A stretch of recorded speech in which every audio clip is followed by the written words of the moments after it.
right, hello everybody. Welcome to the world's greatest Bronze Age comic book podcast, Flea Market Fantasy. I'm your co-host, Mike Allen. As always, I'm joined by Michael Dell of the LCS Hockey Radio Show. That's right, and we've done something again. I don't know if this is unprecedented, but for the second week in a row, we have the same guest. Why don't you tell us? Well, I think we've done that before. I think we've done that before too. Yeah, many times. I think you had a whole month with Kevin Jenk, so that's right. That's true. That's true. But our buddy Tuffy is back. Hello, Tuffy, everybody. Yeah, now Tuffy, you came on early on in the run with Star Wars, and then there was about a 2.5-year break, and then last week you were on with what did we do last week? Kickers Inc. Kickers Incorporated. And you loved it so much, you begged us to come back this week, and we said, "All right, Tuffy, all right." Yeah, it's something like that. Well, Michael, tell the kids what you picked, because this was a big factor in why Tuffy came back. Well, this is tying into a current or almost current smash hit TV show, and this is a comic book called Peacemaker from DC Comics. Yeah, Peacemaker. Now, Tuffy, you're a regular there on the LCS Hockey Radio Show, and you often talk to me about how much you love the Peacemaker TV show with John Cena. Yeah, it's incredible. Yeah. Mm-hmm. So, Tuffy, you've watched all of season 1 now? Yeah, it's the best comic book TV show I can remember. Wow. I agree with that. Oh, look at how high praise. Tuffy and Mike L. about Peacemaker. So, Tuffy, would you like to summarize the series for, like, what the TV show's about? John Cena plays Peacemaker, coming off of the James Gunn version of The Suicide Squad, or Suicide Squad. I forget which one has the V in it. Yeah. So he just kind of, I think, gets out of that mission, is just off on his own again, and goes home.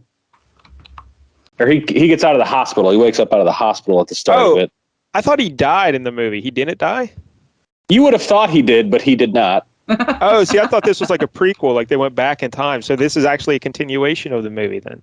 Yep. Yes, this is after the movie. And so he is part of a small off-the-books team investigating something called Project Butterfly, where these space monkeys that look like butterflies are taking over the world, I guess. I like space monkeys.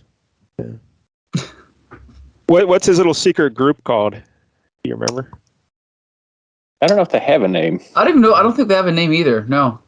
Okay, I was just wondering, because I know I read some names and I was researching Peacemaker, like some different groups. I don't know, but the key it falls under. Oh, go ahead. It falls under the same Waller, I think, is the name of the character, who's the head of the Suicide Squad, and she's sort of overseeing this group, but not that involved. Right. Okay. But the key is the tone, right? Like it's hilarious, it's funny, it's outrageous, It's violent, like. It's just not like any. It's James Gunn did Guardians of the Galaxy, but this is more, I think, his style, like more his sense of humor, I think. Yeah, it's a little more raunchy. Yeah. Are there any other notable actors or actresses in this film or this series? Well, the guy who played Terminator 2, what's his name? Patrick. Robert Patrick. Yeah, he's the father. Okay. There's one of the ladies from Orange is the New Black. Yeah, never watched that. I tried once. Didn't go so well.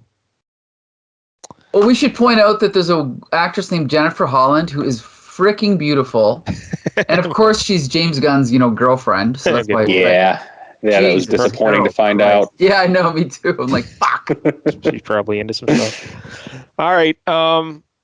So there's the Peacemaker TV show, and I saw it got renewed for season 2. So I'm guessing you're very excited about that, Tuffy? Yes. Yeah. So what's your favorite John Cena match, Tuffy? Let's talk John Cena. I was kind of out of wrestling for his whole career. Yeah. Like I stopped watching wrestling right before he started, and then by the time I came back was when he was doing his one-off. He'll show up once every 18 to 24 months or so for a match at WrestleMania or SummerSlam or something like that. Yeah, I got back in before you, like around 2011 or 12ish, and his match recently with AJ Styles, he had a series with AJ Styles. Well, I say recently, that was like 4 years ago, 5 years ago. That was really, it's really good. All right, but anyway, Michael, I'm sure you have lots of John Cena matches that you love. Actually, I don't even remember. Like, I watched wrestling when Mankind was big. Was he the around at the Attitude same Era. time? No, he came in after the Attitude Era. He was in the Ruthless Aggression Era. Oh, I didn't know that was an era. But no, I don't really know him then. No. Huh. Well, he had a rapper gimmick at first. Really? Well, at first he didn't have a gimmick at all, and he was about to get fired. And then he got a rapper gimmick, and he did that for many years. And then he was like the big baby face, the face of the company for many, many, many years. He's probably on the old stupid Mount Rushmore of best WWE wrestlers of all time. Really? You know? Yeah, he's their biggest draw since Austin and The Rock. So. Wow. Well, I knew he was big, but okay, interesting. The kids love him. The little kids love him. Never turned heel, Michael. Always a babyface. Really? Turned heel, yeah. I'm looking at his page now. It says he's tied for the most world championship reigns in pro wrestling history. Well, not in WWE history. I mean, it depends how you look at it. But yeah, 16 with Ric Flair. So they're saying he'll have to get another one at some point. But Tuffy, I don't think he's going to be at WrestleMania this year, right? There's no rumors about that. So maybe next year. Aren't they in Hollywood next year, Tuffy? Yes. Everybody thinks The Rock's going to come back, or John Cena's going to come back, or so that might happen. I don't know. But anyway, all right. So there's your wrestling update. Let's get back to Peacemaker. All right. The character's name is Christopher Smith, and his first appearance, Michael, is in a backup story in Charlton Comics. Is Fightin' 5. There's no G. Fightin' 5. Oh. Okay. 1966. Are you familiar with Fightin' 5? Only because I think I used that as the name of a fictional band in my first movie. Did you put a G? 5. Oh. What's that? Did you have a G or just the apostrophe? Fight? No G. I had to that's the way to do it, the correct spelling here. And Peacemaker was created by Joe Gill and Pat Boyette. And then after issue 41, the Fightin' 5 was canceled. So, like one more issue after he premiered, they canceled it. So then Peacemaker got his own series in 1967 that lasted for 5 issues. And when I was a kid, I somehow ended up with it was probably a reprint of issue 1. But I grew up knowing of Peacemaker from Charlton Comics. I can still picture it in my mind. Michael, did you ever read any of those early Peacemakers? Absolutely not. Nope. No. Tuffy, did you have any knowledge of the Peacemaker character before Suicide Squad? No, I did not. Yeah. Well, the character in the TV and the movies, it's a little different than the original version, because the original version, he was a pacifist diplomat who used non-lethal measures to fight dictators and warlords in an attempt to preserve peace. Not so much what they're doing with him now, right? I mean, he's not really a pacifist. Not quite. Yeah. And there you go. That's all the Peacemaker background I got. So then this next one. Wait, can I add something? Yeah. One more factoid to that? Sure. Just like how Blue Beetle was the inspiration for Night Owl in Watchmen, Peacemaker is the inspiration for the comedian in Watchmen. Oh, okay. That makes sense. Yeah. And we talked about this before, but then in the 80s when DC required all the Charlton people, they brought him in, and Watchmen and all that started, right? And Yep. All right. So this series we're doing here today is a 4-issue limited series from 1988. And we're going to do issue 1. And they kind of revamped the character quite a bit. So we'll get into it as we go through the book. But that pacifist diplomat now becomes the son of a Nazi. And he's loopy. And he likes to murder things. So that's kind of where he's at now. The creators here are Paul Kupperberg is the writer. Yep. And not to be confused with his brother, Alan Kupperberg. Right. Because I didn't know there were 2 of them. And I always got confused because I was like, hey, didn't that guy write that X-Men at the Texas State Fair? But no. That was Alan Kupperberg. Yeah, and Alan's also an artist. Yeah. So this is Paul Kupperberg. He also did 31 issues of something called Vigilante. Of course, something called. What's Vigilante? Never heard. Well, Vigilante is in the TV show. He's Peacemaker's pal. But he had his own. Yeah, he had his own comic book in the 80s from DC. Tuffy, he's kind of like a. You know this Vigilante fella, Tuffy? Yeah, and I think there was a reference to Vigilante issues in this comic somewhere for more information. Yeah, there was. Yeah. Wow, so Tuffy, maybe we'll do a Vigilante book sometime. I mean, come on. Kupperberg also did Masters of the Universe issues 1 through 3 for DC. That's right. That original series there. And the artist, or anything else about Paul Kupperberg you'd like to mention, Michael?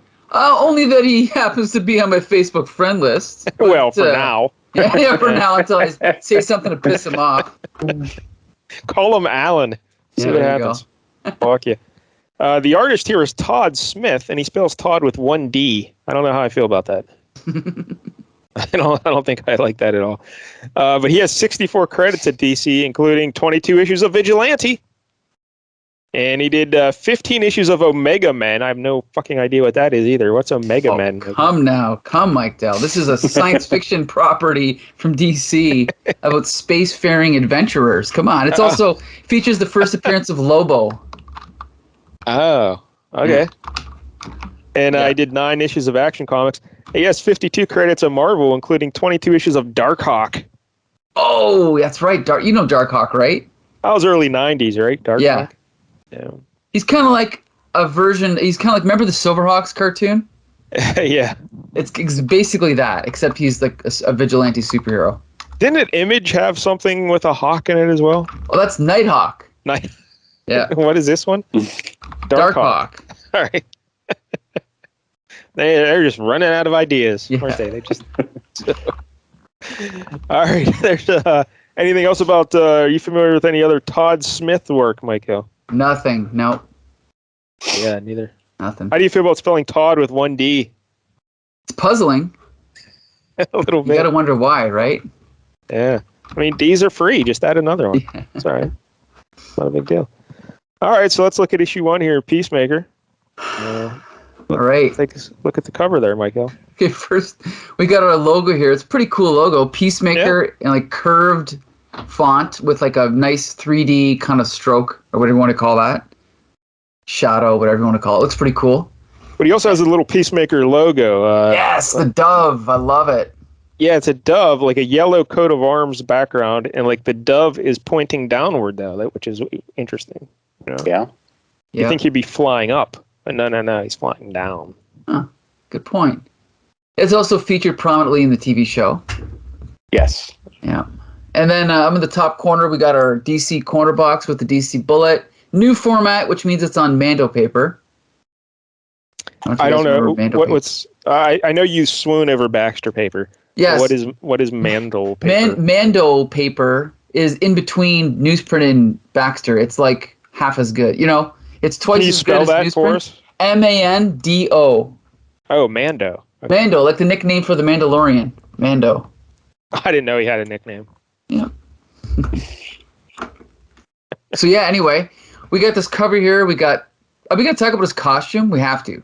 Oh, yes. It's going to come up, I'm sure. Yeah. So he's got, it's a big close-up of his face, and he's holding like, kind of like, you know, what's it called? The yoke of an aircraft. Yeah. And look there's at like that, Tuffy breaking out yoke. Yeah. Oh, Tuffy, yeah. What is that? What is the yoke of an aircraft? Like the steering wheel. Ah, interesting. Okay. Look at that. So yeah, and there's like an explosion. I guess it's being reflected in the glass of the cockpit, right? Yeah. That's it. No text, no title, nothing. Yeah, we get a little box there, 4-part miniseries by Paul Kupperberg, Todd Smith, and Pablo Marcos. Right. We've encountered Pablo Marcos. Yeah, he's a pretty prominent inker. Yeah. But so yeah, Tuffy, go ahead. I was just going to ask Tuffy what he thinks about this cover. It's pretty good. Oh, you like it? So little Tuffy's at the newsstand when he's a kid. He picked this up if he saw this cover. Oh, definitely. Oh, all right. Got explosions. There's obviously guns or planes of some kind involved.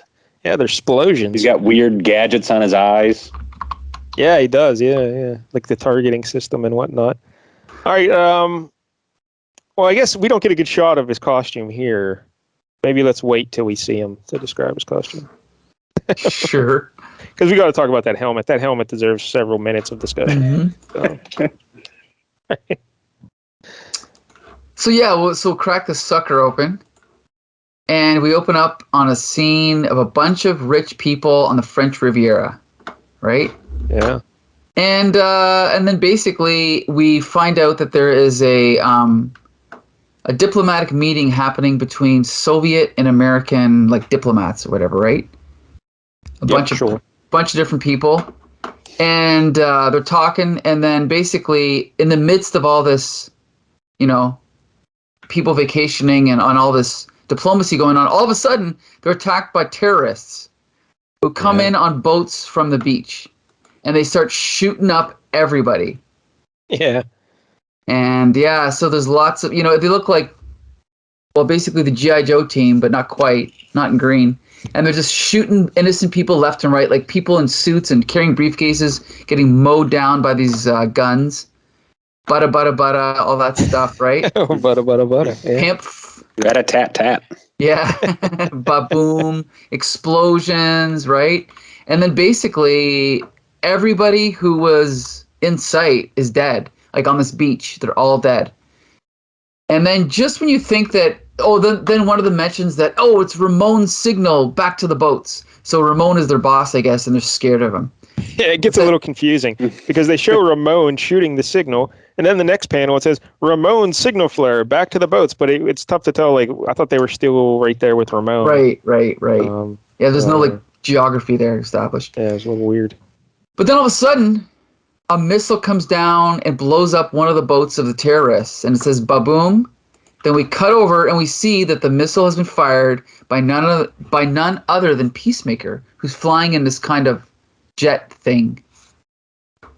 And we see this big, actually no, it's a helicopter, but we see a big splash, double splash page of the Peacemaker in this helicopter firing missiles at these terrorists. And then below him, we also see the dead bodies of all the, the people and like the businessmen and stuff. Yeah, so then he's like, now it's my turn, right? So then he just flies around, shoots everyone, and kills them. and then he jumps out of the helicopter, too. Right. Yeah. Here we get our first look at his costume. Yes. Mm-hmm. So now is a good time to describe it? Yeah, describe it, Michael. So I'll start at the bottom. So he's got these knee boots with these big, what are those called? I don't know. Things that stick up. Kind of like Colossus's boots. Yeah, kind of. Except these are all blue, solid blue. Right. Then he's got like white pants. Then he's got a blue belt with a gun holster, grenades. He has kind of like a brown shirt, short sleeves, blue gloves. He's firing like Uzis. And then he's got his Dove logo on his chest, as you said, pointed down. But then here's the highlight. He has this funky ass helmet that is beyond description. It's basically, it covers like 3/4 of his face, but it's got like a reverse triangle opening in the bottom that shows his mouth. But then instead of just being like a normal helmet that covers his head, it has this extra like U-shaped, thing that comes all the way around it and adds this extra layer to it. And I don't really understand why. It's kind of like those Tuffy. Remember the old football players? They have those neck rolls behind their neck, like to protect their head from snapping back. It's kind of like if you took one of those neck rolls and like rolled it up so it's over the top of the helmet. Like I don't know, it's weird. How would you describe it, Tuffy? Like the face portion of his mask is sort of like a Centurion helmet style, where it's like the whole covers the cheeks but leaves the mouth uncovered, and then it's like a pharaoh's helmet, sort of on top of that. Yeah, it kind of looks Egyptian. Sort of shape. Yeah. Where you have like neck roll on top of the head, I think, or like a neck pillow, like if you would take on an airplane. Yes. Just on top of your head, though. And it's made out of metal, and it's got to be like. Listen, I love the costume until we get to the helmet. I'm not sure about this helmet because it's got to be like if it didn't have the neck roll thing on top of it, it'd be pretty cool. But that's like a horribly designed helmet because how many times is he walking through doorways or ducking under things and he's hitting his head every fucking time, It's like, good Lord. But it is very unique. Yeah, it's unique. Yeah. But it's not exactly practical or good looking. But but I guess, Michael, this helmet, it does all sorts of special things though, right? Like that's why it looks weird. It's got all sorts of technology and stuff in it. Well, yeah, in this comic, we see him use it for something specific, but in the TV show, he has many different helmets. Oh, I didn't realize that. Also, one other point about the helmet, he's got the little Dove logo and the coat of arms thing right in his forehead as well. Yeah, right, good point. So Tuffy, what kind of helmets does he have in the TV show? Well, TV show is a little different because his dad is the one who builds the helmets, I think. So he's got one that is X-ray vision, one that's the sonic boom, one that's anti-gravity. There might be a couple other ones in there too. Those are the ones that are sticking out to me. Oh, so each helmet does something different. Yeah, do they all look the same? Yes. I think there's slight variations in the shape from what I remember, but I could be wrong. But yeah, they roughly look the same. I was going to say, how's he telling them apart? He has one of them little self-labeling guns, where you label things. What else was I going to say about his helmet? I like the brown shirt, the white pants, and that's a nice combo. I think it looks cool. But yeah, that helmet, man, I don't know. I thought his shirt was red. I know it's red in the TV show, but I see red here, so I don't know if I was predisposed to see that. But yeah, it's brownish. Like in the old one from the '60s is definitely brown. Okay. So it's like I guess you could say a brownish, reddish, brownish thing. I don't know. Right. But, I'm seeing more brown. That's what I'm looking at. But I don't know. Maybe it's like that dress. Yeah. Yeah. That's how you look at it. But Tuffy, how do you feel about the costume as a whole? I think it's pretty good. Yeah, I dig it. Yeah. I don't know, the helmet though? I don't know. All right, so Peacemaker jumps out of the helicopter. He starts murdering folks with his Uzis. And all the while, he's also in communication with his assistant, right? Yeah, what does he call his assistant? Wolf, right? Wolf. Wolf. Oh yeah, Mike always makes fun of me. I say wolf. Wolf. Not the sound a wolf makes. Yeah. Wolf. Just bearing Western PA accents. All right, whatever. Wolf. Yeah. Wolf. Yeah. But yeah, so he's down on the ground murdering all these people, and he's asking Wolf for assistance. Well, Wolf starts giving him lip. He's mean mouthing him, saying, "Hey, you need to try a little harder there, buddy. I can't." He just starts talking shit about him.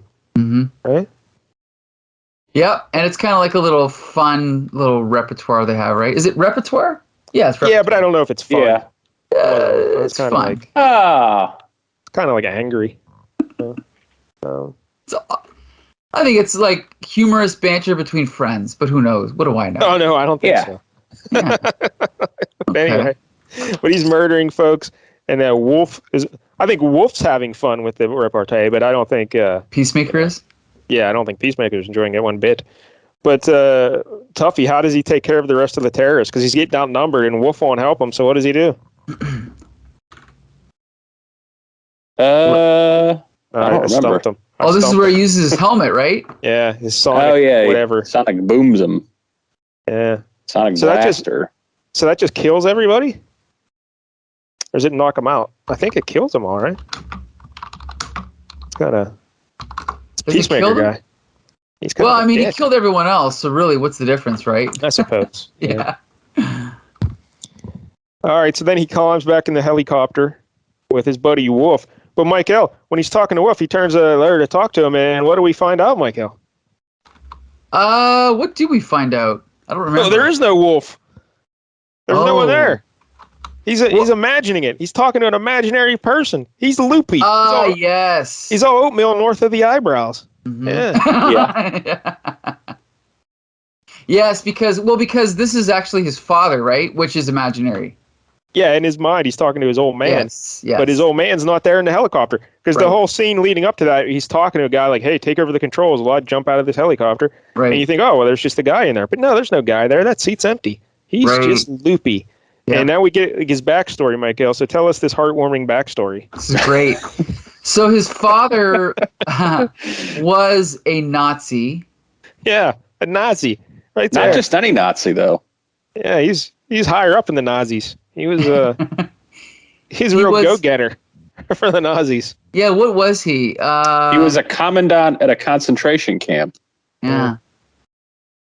So yeah, he was pretty hardcore. Yeah, he wasn't just a victim of, he wasn't just following orders, right? No, he was enjoying it. Yeah. He thought he was the best concentration camp commandant. Nobody could match his record.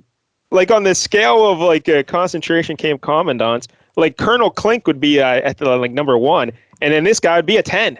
He's way up there. Well, Colonel Klink was a POW camp. Oh, all right, that's true. That's fair. Yeah. But man, this guy, hey, Mike L, when what do you think the meetings were around the DC offices? I'm like, hey, we need a new backstory for Peacemaker. What should we have his dad? It's pretty interesting. I don't know. Yeah, let's have his dad be a Nazi leading a concentration camp. That's what we should do. It was all systems go in the late '80s from DC. I tell you. It was a little surprising when I got to this part of the book. I'll admit. We want to have our heroes be descendants of Nazis. That's a good idea. It gives him a conflict, right? He's got a conflicted backstory. He's like, because deep down, he really wants to murder Jews, but he's a hero, and he can't do it. Good and Lord, we see, DC. Yeah, we see his father like lecturing him about not being weak and singing about Germany, right? That's right. Yeah. But then all of a sudden he gets distracted by, I guess this is his girlfriend, right? Yeah, is it Dominique or something like that? Or yes, Dominique. Yeah. And she like snaps him out of his daydream. He was dreaming about his father singing about concentration camps, and he snaps out of it. And so then he's like, he feels bad because if he would have just got there a little bit earlier, he could have saved all his people, but he didn't, right? Yeah. I hear a clicking sound. Is that... I think Tuffy's eating walnuts. Okay. No, I just went outside to burn a dart, so maybe I'm causing trouble. Okay. Moving around in like the snow. Tuffy can't go an hour without burning a dart. Okay. He has to go. Man, even when it's freezing outside, Tuffy, you still go out to smoke a dart. Well, it's not that cold out. Oh, all right. Fair enough. Oh, yeah, here's a question. Wait, I forgot to ask. What city are you in again, Tuffy? Springfield, Illinois. Oh, okay. The capital city. Okay, interesting. But it is cold here at the Peacemaker place because his headquarters in like a lodge in, where are they, the Swiss Alps or something? Or? Austria, maybe? Austria? I think his dad is actually Austrian, not German. Right. Yeah, that's true. So wait, he's in the Nazi family home? Is that where he's at? I think so. Oh my goodness. Man, move out of there, Peacemaker. What do you think? Well, anyway, he did for a while, and now he's back. So Peacemaker, he wants a report from this old fella. I think his name's Ross, and he gives him the update on the mission. And 46 security personnel and assorted bystanders. The wounded total 112. Yeah, 46 died. 112 were wounded. Yeah, and, rough. Yeah. And like you're saying, Mike, he's taking it hard because he should have saved them. He should have saved them. Yep. Well, and he's worried, too, that this will disrupt the peace talks between the Soviets and the U.S. Yeah. Right. Yeah. So then he's like, oh, go ahead. Well, no, go ahead, Michael. Well, no, so he's just trying to think of what to do, and then he basically is like, well, I'm going to like take a nap here. Well, he's getting like a headache, Peacemaker, and the pain. But then they bring in a French maid to service him. Yes. And she comes in. I thought, wow, this book's really getting good. Here comes a French maid in. But no, she's an undercover psychologist, or psychiatrist, probably, I would say. She can probably prescribe drugs. And so he just sees this maid, and he's like, oh, yeah, I'm going to go lay down. And they just start chatting it up. And she's dusting lamps and stuff, but actually she's shrinking his head, you know? Mm-hmm. She's trying to get inside the Peacemaker's head. And he doesn't even suspect this. He just assumes she's a maid, you know? Right. But, she's an undercover psychiatrist. Mm-hmm. All right, so now we cut to Geneva, Switzerland, Michael. Yep. And this is I don't remember who this was. Who's sitting here again? Dominique. That's his girlfriend, Dominique. Yeah, and is that him? No. Michael, do you read these books? I read this like an hour ago. I forget everything already. No, she's meeting with some government. Because here's what's going on here, Michael, is they have Peacemaker as part of a secret government program, and they're controlling him, and he doesn't know it. Like, his girlfriend is actually his handler, and they got that secret psychiatrist, and because he's loopy, and they're trying to keep him contained because they need to use him as a weapon for the government, you know? Yeah. Or some organization. It's probably not the government. Well, Tuffy, is it some organization? I don't remember. Yeah, no one knows. Did anyone read this? What were we doing? We all did. We all just forgot. Good Lord. Yeah. I read it like a week ago, so yeah, I have an excuse. So, But and here's where we get our reference to Vigilante, right? See that? The little note? Yep. The guy's like, considering your pal once thought I was a terrorist and tried to add my soul to the others he believed were in his helmet. Yeah, you're right. See, this sounds like a fascinating backstory, but anyway. That's another detail we need to mention. So when Peacemaker kills somebody, he thinks their soul goes into the helmet that he wears. Which explains the design of the helmet, right? I guess. Because I don't know how big souls are that you need a big neck roll to fill them in. The big neck roll is 60% full of souls. I better go start making a new one. I don't know. But it's like the Stanley Cup. He just, takes one off, puts the next one on. That's right. He's got his helmet full of souls. Who came up with this? Like a Nazi father. Kupperberg. Helmet full of souls. Good Lord, this is dark, this book. Yep. 1988. And, all right. So, yeah, but basically Dominique is talking with this fella, and she says how Brigitte, the maid, is actually his therapist, and it's working exactly as we planned. And this fellow's name is Monsieur Stein. And there you go. I don't know. I guess he runs some organization. I don't know. If you want to find out, read the book your goddamn self, all right? We're not reading it. There you go. But we learn more about his Nazi past, Michael. Yeah, so then we find out, this is where it gets kind of happy-go-lucky. We find out that... for like a page, maybe. But then it gets really dark again. Basically, we find out that... So his name is Christopher... What's his name again? Christopher Smith, Schmidt. Right? But he was born Schmidt. Christopher Schmidt in 1951. And when he was... Where am I? I'm trying to find the part. 5 years old. His father commits suicide. His father was being investigated for being a Nazi. Then he just commits suicide. Yeah, but he doesn't just commit suicide. He commits suicide right in front of Christopher Schmidt. Yes. While he's sitting on the bed. He's like, "Get out of here, you kid!" Then boom, shoots himself in the head. But we don't learn that here. I guess I jumped ahead. No, you jumped ahead. Sorry about that. It, yeah. But we do get a recap of like his school. Look, he got an A in German. Wow, good job, Christopher Schmidt. Yeah, we see only a B in English though. I think. Yeah. But A in history and science. So yeah, he's real good. He played basketball, and then we're getting all these highlights of his childhood. And look at that, he's a decorated soldier in the army. And then wait, what's this? Oh, he massacred women and children in Vietnam. What the what is happening here? Good Lord. So this GI who massacred villages in Vietnam was sentenced to prison because he couldn't. He had his father's Nazism deep down in his heart, so he just wanted to murder people. And what is Mike L? What is happening here? This is the 80s. This is post Rambo. This is what kids wanted. This is how you create a hero for the kids? This is what they wanted back then. Commando, Rambo, that type of thing, A war criminal, a Nazi war criminal. Well, he's not a Nazi. Well, Nazi by blood, And then he watched his father shoot himself in the mouth. That's a hero for you. There you go, Dark kids. stuff. Can you imagine like a 6-year-old picking this up and reading this? Like his eyes are just... Bug out of his head. The kid's scarred for life. All because he read Peacemaker.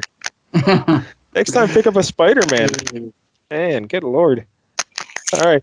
So Dominique, after they fill in all that background about murdering all the people in Vietnam, they said, they actually adopted him for this secret government program. And they were training him. But then, Michael, there were like funding issues.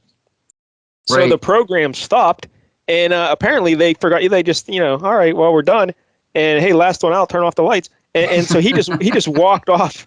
He just walked out of the military base. No one seemed to care. Right. And so that's why they took him under his wing there. And now they're trying to use him for their own purposes, I guess. And that's where he got his name Peacemaker, because they were called the Peacemaker Force, right? Oh, okay. Yes. Yeah. Yeah. So then, so then this is where, what's his name? It cuts over. He starts to explain. He's like, it all ties together. You ever hear of a guy calls himself Dr. Tsin. I guess that's how you pronounce it. Yeah, I never did either. I never heard of him. But I guess you might have heard of him as Dr. Fu Manchu because it's like the same goddamn thing, right? And I thought this guy was like a Charlton character, but he's actually a Batman character from like the 60s, I think. Oh. So he's been around a while. But yeah, we cut over to this island in Greece, and we see this Dr. Tsin training a bunch of people, right? Yeah. In the martial arts. And then we see that they've captured a guy who they think is a spy, and turns out, yeah, he's from East Germany. And they're, they're like, he is a spy. He's like, 9, my comrades will swear to my loyalty. Look at me, Ochfeld. And then Dr. Tsin like hypnotizes him, kind of, right? Yeah, hypnotizes him. And then I guess he passes out. And they take him away. Oops, I just skipped ahead. And then he's like, that's it. Well, he gets information from him about like what the U.S. is doing or something, right? Yeah, he's like, I'm a member of the left-wing spy cell sent to infiltrate your group. I think the Americans are involved. Enough, take him, guards. So now he knows about this, right? Secret operation. But there's another undercover fella in his he's training there as well, right? Yeah. He has to find a way to send word now, Tubby. Yeah. Yes. This is thrilling. It is. Yeah. Yeah, so shirtless muscle men fighting each other. So we see, Big, meaty men slapping meat up in the compound. Yeah. And Mike Dell, you don't watch The Righteous Gemstones. Have you ever seen that, Mike L? No, what is it? It's a show on HBO. The show is about like John Goodman plays the patriarch of this mega church pastor family, but this season one of the sons has had a bunch of muscle men training for him, so this just reminded me of that. Huh. What's that called? The Righteous Gemstones? The Righteous Gemstones. It's Danny McBride, the guy who did Eastbound and Down. All right, yeah. For some reason, when you said John Goodman, I pictured John Candy. And I was like, isn't he dead? Anyway. Yeah. Uncle Buck. So then we cut back over to Geneva to Peacemaker's headquarters, right? Yep. And he's hanging out with his, I guess this is like his buddy, his mechanic, and his girlfriend. But his mechanic, as we learn, is blind. Yeah. A blind mechanic. Yeah, because Dominique pours him a drink and then goes to hand it to him. And he's like, what are you, playing games? Where's the glass already? She's like, to your left, Frank. There it is. And then he takes a drink. I don't know if I'd want a blind mechanic. Yeah. Just saying. I don't know. A lot of colorful characters in this book, Yeah. And then meanwhile, Peacemaker is still hallucinating his father, right? His father is still yapping at him, lecturing him, right? I fear you've inherited your mother's weakness. And then we get a nice scene that all the kids would love where he reenacts the scene of him killing himself by putting a gun in his mouth and blowing his head off. Yes. Actually, he technically does it twice because he pulls the trigger and then he's still there, so he pulls it again. Well, yeah. There's one where there's one where Peacemaker is a kid holding like a croquet mallet, and then there's another one. The next one, Peacemaker's an adult in that one. Yeah. Wow. Wacky stuff. So I guess he just sees it over and over and over in his mind. Right. Oh my goodness. So then we see that there's a news report that terrorists are taking the Air France Concorde carrying American NATO delegates to the arms limitation talks. And so then Peacemaker's like, well, it looks like a job for Peacemaker. So then he grabs his mask and kisses Dominique, and he's like, I've got a job to do no matter what it takes. So he jumps into his jet. This annoyed me, this sequence of panels here. All right, so we see the jet firing up. Then we see the jet about to take. There's a strip of 4 panels, and the second one we see the jet like starting to come off. The third panel, he salutes her. The fourth panel, we see her looking all nervous and like blowing a kiss to him or whatever. And then the fifth panel, we see him exploding out of his mountain retreat and flying. But in that panel where he's finally leaving the mountain, soaring off in the heavens, we have the dialogue of 2-1 go. But why not put 3 in the one panel, 2 in the panel where he's saluting, Good 1 point, in the good panel point. where she's blowing the kiss, and then point. go when he's but no 2-1 go. Yeah, It's good like, point. what the fuck? What happened there? Well, 3 is in that. It's in one of the dialogue bubbles there. So why not keep it going? Like 2, 1, and then I don't know. It seemed like a poor decision on the creative team. You're right. It's like, why have those 2 silent panels? Yeah, good point. It's awkward. So anyway, Peacemaker's flying away, and he's still yelling at his old man. He's still talking to his old man, Michael. He's like, I wish all I needed was a simple thing as luck to get me through this. This is a war. Wolf was right. I have to be strong if I expect to win it. He doesn't think I have the guts, but I'll show you, you bastard. Good Lord. The end. That says next month, the wages of sin. The wages of sin, TZIN. But he also says, I'll show you guts like nobody's business. And that's the closing line. Wow. I just pray for all the little children that actually read this. Yeah. Scarred for life. All right, so then, Michael, technically it's not done because we have the official report, U.S. Intel number 364758921, field report. Reporting agent, Brigitte Diabo, MD, PhD. Subject, Christopher Smith, a.k.a. Peacemaker. And, this is the French maid, the psychiatrist. So she files this report. Yeah. And I know you and Tuffy read it in great detail. Or not at all, but yeah. Did you? I read a good part of it. Yeah, I actually did read it. It's about 4 pages of nothing but text. And basically it just recaps everything we've learned in this book with a little bit more detail. But the big takeaway is right at the end. She recommends that in closing, I must reiterate my opinion that Christopher be released from active duty and placed in facilities where long-term treatment can begin to repair some of the damage. Perhaps with years of work, he'll one day be able to face the world as a normal functioning man. His Peacemaker, the only thing he can be sure of is insanity and death, and no amount of treatment can prevent that from happening. Yeah. What a happy, feel-good book this is.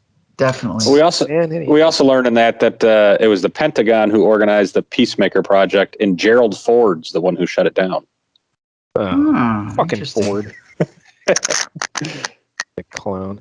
All right, so there it is, Peacemaker. Tuffy, what do you like? Tuffy, you mentioned earlier that his dad makes the helmets for him in the TV show. So is his dad not a Nazi in the TV show? Not a Nazi, but he is a Ku Klux Klan member. Yes, he is. Yep. And he is punches. The White Shadow, or something like that. Hey, the White Shadow is one of my favorite. No, not White Shadow. Is that what it is? Yeah. White Dragon, right? White Dragon. Yeah. Which I guess is probably another character. Yeah. So, all right. So his dad's in the KKK, and obviously his dad is still living. So, yeah. How does John Cena weigh in on this KKK stuff? Not a fan. Yet he still works with his old man, taking helmets from him. Yeah, it's unclear exactly what their relationship is. It's not great. I'll say that. It's probably straining it. The wanton racism. Yeah. Yep. So, is there a Dominique in this show? No. Nope. Is there a French-made psychiatrist in the show? No, but James Gunn's girlfriend is pretty nice to look at. So yeah. Like, but like in this show, because I read that the show, this series that we're reading here, this limited series, kind of inspired the TV show, like some storylines of it. Did you recognize anything from this book in the series at all? The general tone of it, I would say, is similar. Where Peacemaker, I guess in the show, because he does terrible things, but he's always trying to reconcile. Like, he doesn't want to do terrible things, but the terrible things he does are supposed to be good for bringing peace to the world. Mm-hmm. All right. Does he also have a talking eagle? Well, it's not talking. It's a pet eagle. Oh, pet eagle. All right. Why not just make it a talking eagle? That'd been awesome. All right. That'd be ridiculous. Come on. What if the eagle was a Nazi? Would that have been any better? So all right. I don't know, Tuffy, what are your thoughts on this book here about the Peacemaker book?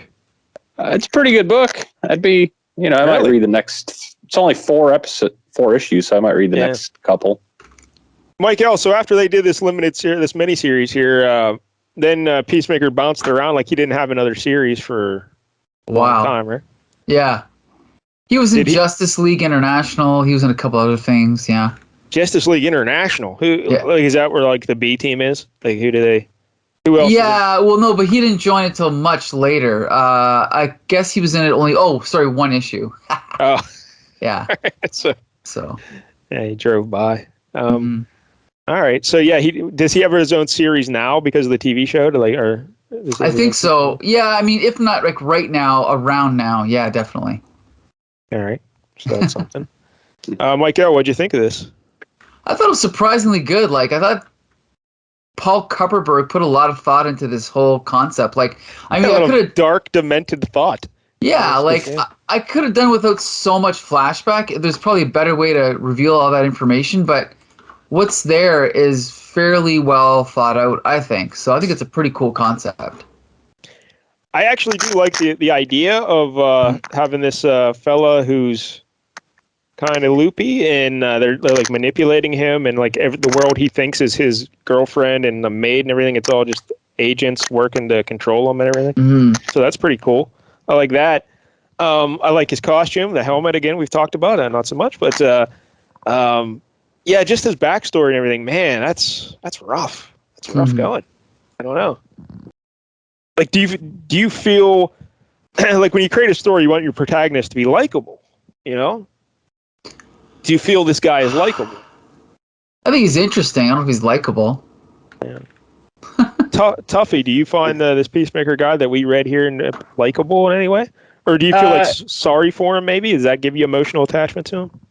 Yeah, maybe. I don't know, because it's hard to like detach the TV show version from this comic book version, because in the TV show, sort of, I guess, the tragedy to replace him seeing his father kill himself is that his dad made him and his brother have fist fights, and he accidentally murdered his brother.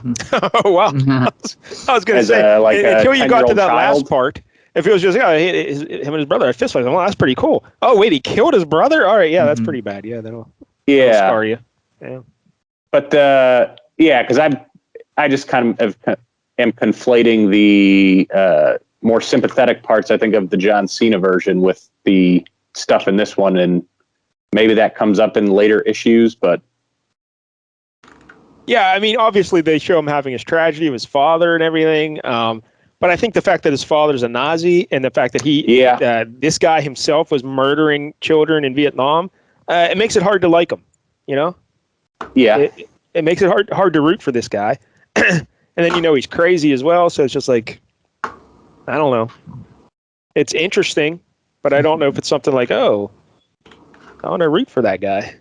But maybe it's just me. I thought the art was solid. Yeah, it was good. Yeah. Tuffy, how'd you feel about the art? I liked it. Yeah. No complaints. Yeah, it definitely has like that classic 80s feel to it, right? It looks like a comic book, so that's good. Yep. I don't know, Mike, anything else about Peacemaker? Only that, I got to give props to James Gunn for reading this and coming up with what he did in the TV show, because, I mean, this is definitely a unique comic, but I think he did something really interesting with it, so. Tuffy, any final thoughts? Let's hear it for James Gunn. Yeah. No. We'll be here for another 2 hours. All right. Tuffy, 1 out of 10, what would you give Peacemaker? It's a solid 8. Wow. Solid 8. And again, that's probably tinged with my television review mixed in. Because that's Mike a 10 L? out of 10. Mike L? I'm going to say, I mean, I'll give it a 6 out of 10, because I don't think it's great, but it's interesting enough that I would want to read more. Yeah, I think I'll go a 6 as well. So a thumbs up. But again, I have some issues with the character's backstory that I don't know if I can get past. But the art's solid. I like the general concept. I probably would have done something different with his backstory. But, whatever. Try not to scare the children that might read it. But yeah, so check out Peacemaker if you like the TV show. Even if you don't, it's worth checking out. And because I wanted to do the Charlton book, when I remembered that Peacemaker, because Michael, I always remembered that comic book that I had as a kid, but I couldn't remember what it was or why I had it. But I could picture the hero, on the cover, the helmet, yeah, basically, in the brown shirt and everything. So I'm like, so I researched and I found that it was Peacemaker. And I was like, really, this is Peacemaker, the same dude from And then, but I saw it was in the '60s. I'm like, oh, we can't do it on the show. That's a shame. But at least we did this one. So, all right. So, Tuffy, thank you for joining us again 2 weeks in a row. Yeah. Appreciate it. Now, next week, my pick, we're going to go to 1983, Marvel Comics, a book we've never done yet. US 1. Oh! Issue number 7. Wow. We're going to do issue number 7. Tuffy, are you familiar with US 1? No. Yeah, no one is. So don't feel bad. That's it. It's I don't even know all the details of this, Michael, but apparently the comic book based on a guy who drives a big rig, an 18-wheeler. I'm so looking forward to this. Now, does he have any superpowers or anything? He just drives an 18-wheeler. That's all he does. I don't know, yeah. He's like a Canadian trucker, just driving around. Yeah, hopefully this doesn't get too controversial next week. But, Michael, I picked issue 7, Michael, because the cover is by your boy Michael Golden. Oh, even better. I'm looking forward to it. It's a spectacular cover. Yeah, it's a really nice cover. Awesome. So, US... Yeah, I had no idea, but, like, Bill Sienkiewicz did a cover, like, issue 4, and then Michael Golden did about 5 covers. Oh, wow. So it's like, why? Yeah, because this book's like a running joke, but it has some quality artists working on it. That's good to know. I'm looking forward to it for sure. All right, so US 1, issue 7 next week. Awesome. All right, well, we want to thank Tuffy for joining us for the 3rd time. Yeah, You're welcome to come back anytime, no matter what Mike Dell says. Anyway. And you can hear every episode of Flea Market Fantasy on Stitcher, Spotify, Apple Podcasts under Comic Book Syndicate. You can also follow the Syndicate on Twitter, YouTube, Facebook, and the Syndicate website. Each week we pick a different Bronze Age book. 1 week Mike Dell picks, 1 week I pick. So until next Tuesday, disperse!